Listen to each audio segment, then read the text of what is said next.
우리 빌립보서 4장을 보겠습니다. 4장 10절 에서 13절까지.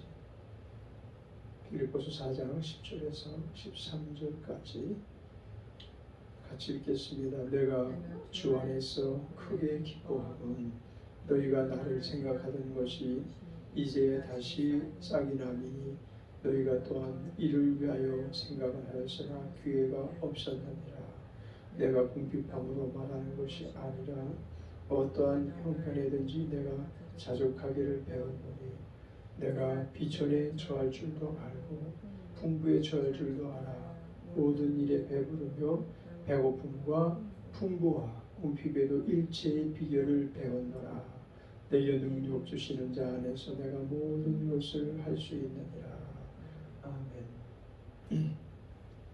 이제 우리가 빌립보서를 대한 것이 마지막 장 결론에 도달하는 부분까지 달려온 것을 오늘 이 말씀을 읽으면서 느끼게 됩니다.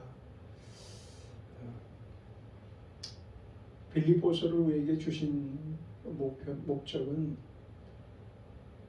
어제 우리가 잠시 읽었던 내용의 말씀, 너희는 내게 배우고 받고 듣고 본바를 행하라. 그리하면 평강의 하나님이 너희와 함께 계시리라 라고 하는 말씀, 배우고 또 받고 듣고 본바, 그것을 행하라. 그런 목적으로 이제 빌립보서를 우리에게 주셨다라고 우리는 생각하면 좋을 것 같습니다. 우리가 배우고 받고 듣고 본 바가 없다고 한다면 우리의 삶은 정말 안개와 같아서 무엇을 해야 될지, 또 어디로 갈지, 또 어디서 왔는지 아무것도 알 수 없습니다. 그래서 이제 바울은 비단 빌립보 교회의 성도들에게만 아니라 오늘날 우리에게도 이제 늘 가르치시는, 또 우리 그로 말미암아 받게 하기를 원하시고 받기를 원하시고 또 들은 바, 본 바, 이것이 결국은 그 앞을 향하여 나아갈 수 있는 아주 유익한 덕목이 되기를 원했던 것입니다. 왜냐하면 그때 비로소 하나님이 너희와 함께 계시리라. 이와 같은 일에 너희들이 행하지 아니하면 결코 하나님과 교통을 이룰 수 없다. 이런 결론을 내려주셨어요. 그리고 우리가 온전히 행하면 하나님이 나타내시리라. 자기를 나타내시리라. 사실 하나님을 우리는 믿습니다.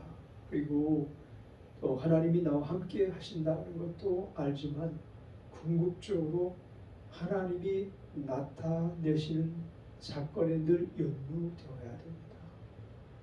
하나님께서 임재하시고 등장하시는 그와 같은 줄거리 속에 우리가 한 부분 담겨 있어야만 되는 것입니다.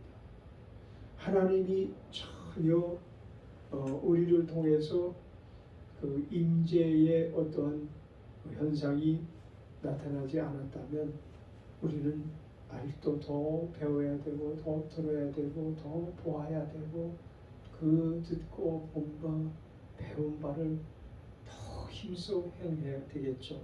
그래야 하나님 우리와 함께 하시는, 하나님 함께 하시지 아니하시면 하나님의 나타나심을 우리는 결코 볼 수 없는 것입니다.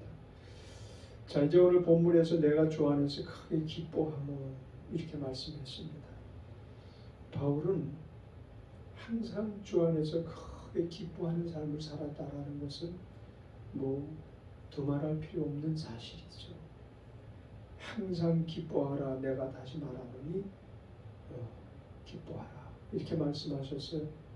범사에 감사하고 쉬지 말고 기도하고 항상 기뻐하는 이 일에 대해서 바울만큼 숙련된 사람이 없지 않을까 그런 생각을 할 만큼 그는 계속 기쁨을 강조하고 그리고 늘 감사의 생활을 하고 또 기도의 생활을 해라. 이 세 가지는 세 가지 축이라고 말할 수가 있어요. 한 가지가 빠지면 결코 그 모든 부분들이 완성을 이루지 못하는 거죠. 세 개가 서로 맞물려서 돌아갈 때 기쁨과 또 감사와 기도라는 이 세 가지 측면이 서로 맞물려 돌아갈 때 그의 삶이 기독인의 삶으로서 예수님을 만난 자로서의 삶으로서 보다 더 분명하게 빛과 소금의 역할을 감당할 수가 있는 거죠. 자, 그렇게 이제 바울은 그래서 항상 기뻐하라라고 말할 때는 이 기쁨 속에는 두 가지 요인을 더 첨부를 시켜서 우리가 생각을 해볼 수가 있다는 겁니다. 감사가 있느냐, 기도가 있느냐. 기도가 있을 때 그럼 또 두 가지를 또 생각할 때 감사가 있느냐, 그리고 기쁨이 있느냐, 그죠? 그리고 기도를 생각할 때 그러듯이 또 감사를 생각할 때 기도가 있느냐, 기쁨이 있느냐. 이 세 가지는 꼭 서로가 서로를 붙들고 있는, 담고 있는 내용 중에 한 부분으로서 서로를 완벽하게 형성시켜주는 요인이다라고 말할 수가 있습니다. 바울의 기쁨은 어디서 왔을까요? 기도로부터 시작된 것이 아닐까. 기도 가운데 감사가 절로 터져 나오면서 기쁨이 그 배에서 생수강이 넘쳐 흐름처럼 솟구쳐 흐르는 것이 아니겠는가. 사람들은 한 부분을 이루기도 힘들어합니다. 기뻐하는 것 쉽지 않아요. 맞는 얘기죠. 감사하는 것 그 정말 그보다 더 어렵지 않을까요? 맞는 얘기입니다. 기도하는 것 그 중에서 가장 우리가 먼저 시작할 것은 그래서 기도가 가장 먼저 시작돼야 되겠죠. 기도를 하다 보면 슬슬 풀려나가고 감사를 회복할 수가 있고 기쁨을 우리의 목전에 두고 살아갈 수가 있게 될 것입니다. 자, 이와 같이 바울 사도는 내가 주 안에서 크게 기뻐한다 그랬고요. 너희가 나를 생각하던 것이 이제 다시 싹이 나미니. 그러니까 바울을 위해서 또 기도해주는 그런 동역자들이 있었죠. 물질로 또 엄보해 주시옵소서 바울의 사역을 이루어 줄 수도 있고 바울이 어려울 때 같이 눈물 흘리면서 기도해 주는 그들의 기도가 늘 느껴지는 거예요. 그래서 나를 생각하던 것이 라는 말 속에는 그런 것들이 함축되어 있어요. 너희들이 나를 위하여서 물질을 아끼지 않고 심지어 어떤 이는 자기의 눈을 빼어 주면서 줄지라도 나를 위해서 유익이 있다면 희생할 각오를 하고 나를 섬겼던 것을 나는 생각한다. 그 일들이 다 무엇을 위한 것인가? 내가 주를 위하여 힘써 싸우고 주를 위하여 애써 행했던 그 일들을 너희들이 동참했던 것이 아니겠느냐. 근데 그것이 그렇게 너와 내가 합심했던 너희들과 내가 이루기를 원했던 그 일들이 싹이 나고 있다. 싹이 났다는 얘기는 생명이 이제 주어졌고 그 생명이 자라기 시작했다는 거죠. 예를 들어서 교회를 개척합니다. 어떤 한 사역자가 복음 안에서 거듭나고 그 거듭남의 그 원인이 무엇인가를 깨달아 알았을 때 나는 주를 위하여서 무엇을 해야 되겠다. 난 주를 위해서 헌신되는 삶을 살아야 되는데 하고 자기 하던 모든 일들을 다 뒤로 하고 사도 바울처럼 사역으로 뛰어들어갔어요. 싹이 나는 거 아니에요. 그죠? 그리고 교회를 개척해서 이제 기도를 시작하고 하나님께 늘 간구하고 양육을 위해서 자기를 훈련시키고 이 싹이 나는 겁니다. 그 안에서 무언가 일이 터지고 말 거예요. 그 무언가라는 일을 생각할 때 기쁨이 돼야죠. 그 무언가라는 일을 생각할 때 감사가 되어야 될 줄 믿습니다. 자, 너희가 또한 이를 위하여 생각을 하였으나 기회가 없었느니라. 네, 또다시 무언가 이제 헌보가 필요하지 않았는가. 또 이 일을 위하여 싹이 난 이 일을 위하여 도움이 필요하지 않았는가. 그래서 이제 구어체이기 때문에 이렇게 이제 애들로서 이렇게 표현을 하죠. 어느 날까지 이와 같은 일들이 필요하니 얼마를 작정하여 헌보를 하여라. 혹은 어느 날까지 누군가의 도움이 필요하니 누구를 나 있는 곳으로 보내도록 하여라. 뭐 이런 식으로 뭔가 요청할 만한 그런 부분이 생겼어요. 그래서 너희가 또한 이를 위하여 생각을 하였으나 기회가 없었느니라. 너희 중에 나와 동참한 무리들이 있었지만 또 동참하지 아직 못하나 마음은 간절하고 어떻게 바울 사도가 하시는 그 일에 나 동참해야 되겠는데 라는 생각을 가지고 있는 너희들이 생각을 하였으나 기회가 없었느니라.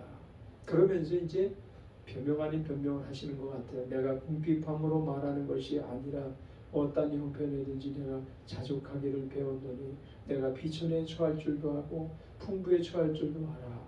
모든 일에 배부르며 배고픔과 풍부와 궁핍에도 일체의 비결을 배웠노라. 물론 이 모든 일을 할 때에 나는 모든 것을 통과해왔던 것들을 너희에게 자랑할 만하다. 내가 너희들에게 자랑할 것이 있다고 한다면 내가 얼마나 궁핍했는지 너희들은 알 것이다. 나는 궁핍에 처할 줄도 안다.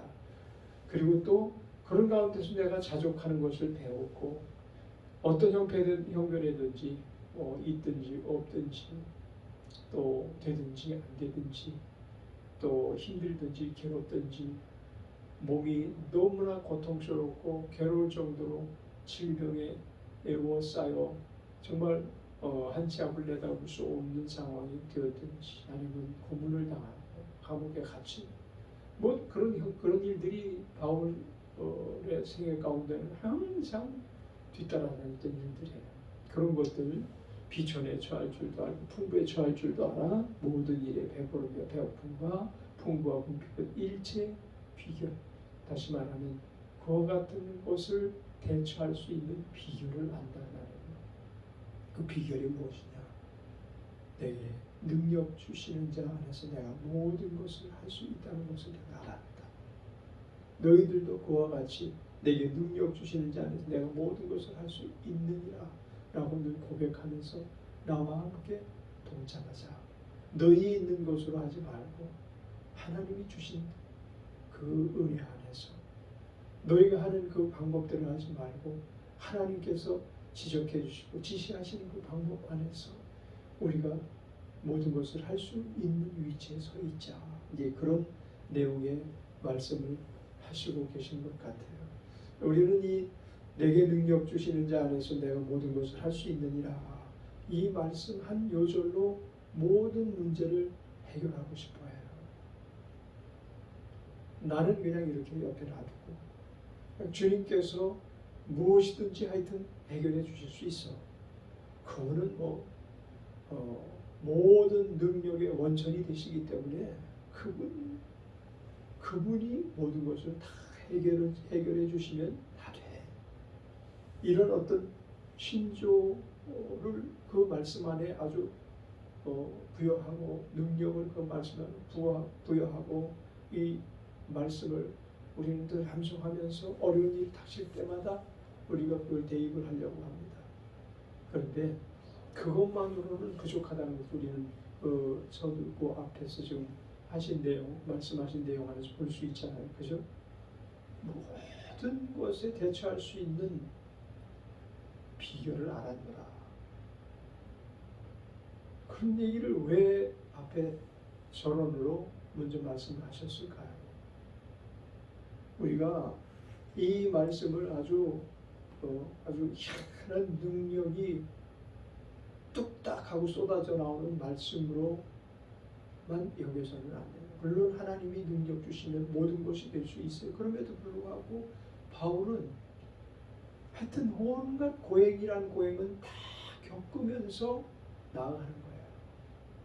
자기가 할 일을 외면하고 자기가 할 일은 전부 도외시하고 하나님이 이것도 해주시고 저것도 해주시고 이러면서 돌아온 게 아니고 정말 그리스도의 십자가를 생각하면서 그분이 능력 많은 분이시고 하나님의 본체가 되심에도 불구하고 십자가를 짊어지고 모든 인생의 고통을 친히 담당하시면서 그 일을 완성해 주셨어요. 능력만 가지고 그리스도인은 모든 것을 성취해 나가는 게 아니에요. 우리에게 당한 십자가가 있잖아요. 우리가 해결해야만 될 문제들이 있잖아요.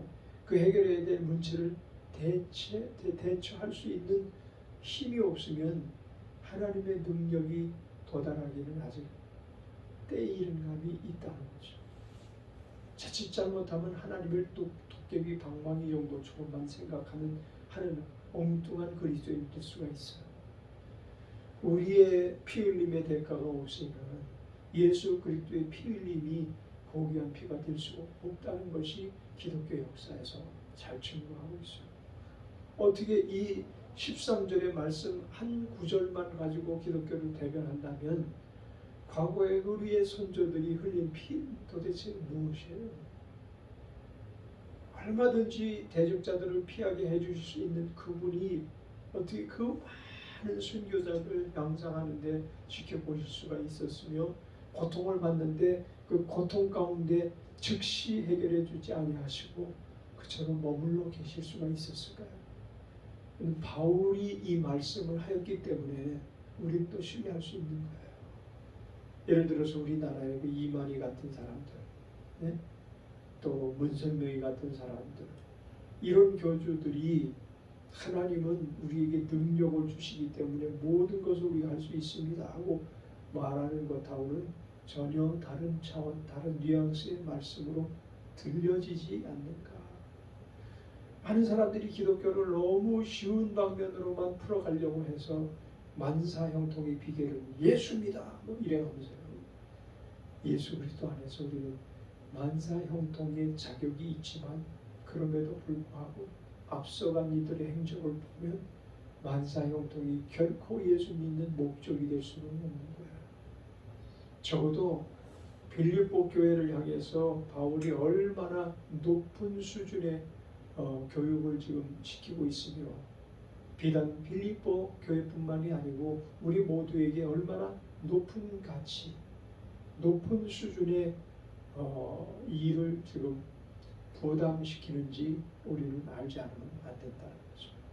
그리스도는 어제나 오늘이나 영원토록 동일하신 분이라고 말씀하셨어요. 그분께서 잠잠하게 침묵하고 계신 이유를 또한 우리는 발견해야 돼요.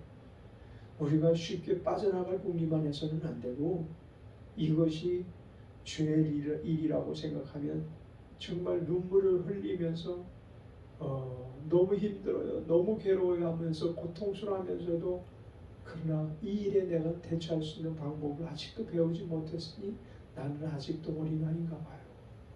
주님께서 나를 도와주시는 것 너무 많은 부분을 감당하고 계신 것 알면서도 나는 아직도 주님의 뜻을 제대로 분별하지 못하고 살아왔음을 고백하지 아니할 수가 없습니다.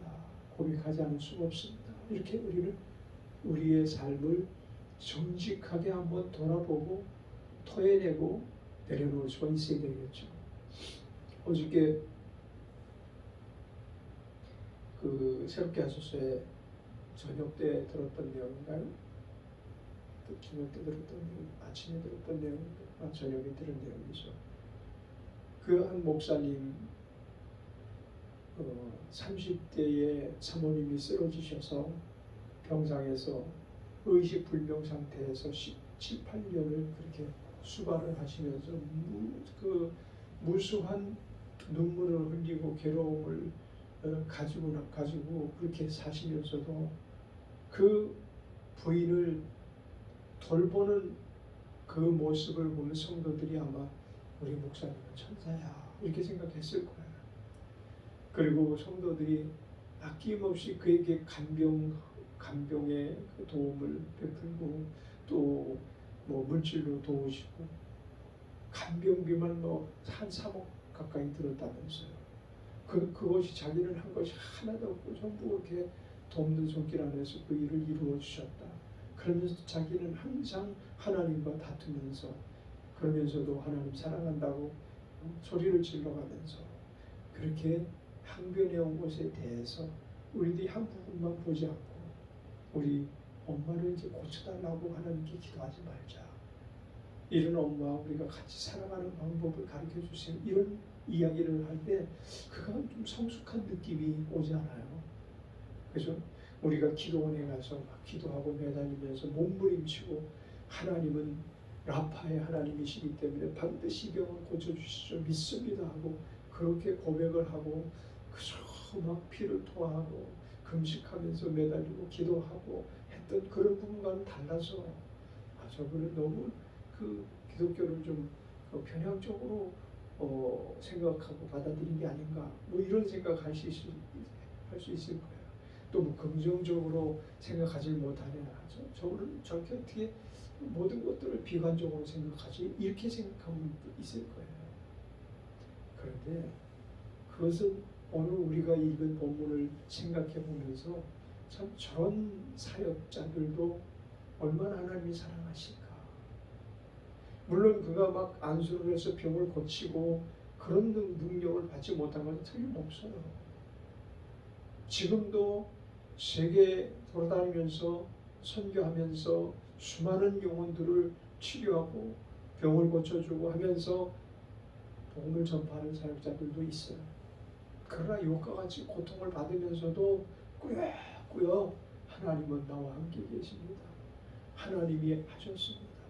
이 어려운 일들 다른 사람들이 한 가지 일만 겪어도 못 살겠다 고통을 고통스러워하고 도망칠 그런 많은 부분들을 갖고 있으면서도 여전히 도망치지 않고 하나님이 오늘 우리를 이곳까지 인도해 가시고 계시군요.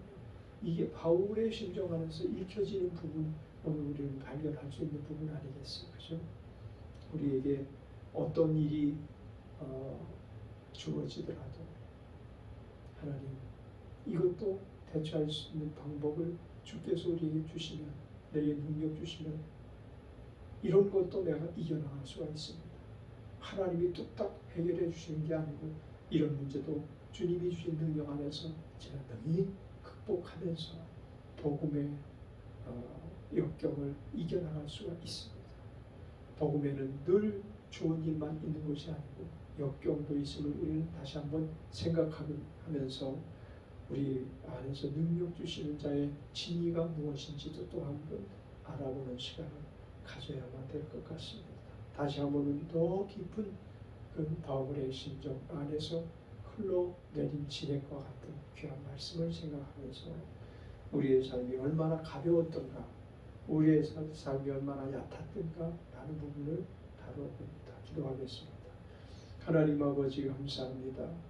바울 사도께서 오늘 우리 모든 삶 속에서 능력을 주신 하나님 앞에서 모든 것을 넉넉히 이긴 것을 간증하면서 그 앞에 있었던 고난과 괴로움과 고통의 의미가 무엇인지 알게 함을 우리는 알고 우리에게도 동일한 일들이 펼쳐질 것인데 아니 모든 인류에게는 이와 같은 일이 펼쳐질 것인데 우리가 왜냐하면 시험장에 남아있기 때문입니다. 세상은 우리를 시험 치르는 시험장인 것입니다. 이 시험에서 이기는 비결은 오직 주님이 해답입니다. 주님이 능력을 주시고 이 능력으로만 해결해 나가면서 살아가는 저희들 되게 하여 주옵소서. 어떤 일에서나 동일한 평가 기준으로 살아가는 저희들 되게 하옵소서. 예수님의 이름으로 감사 찬양하며 기도드렸습니다.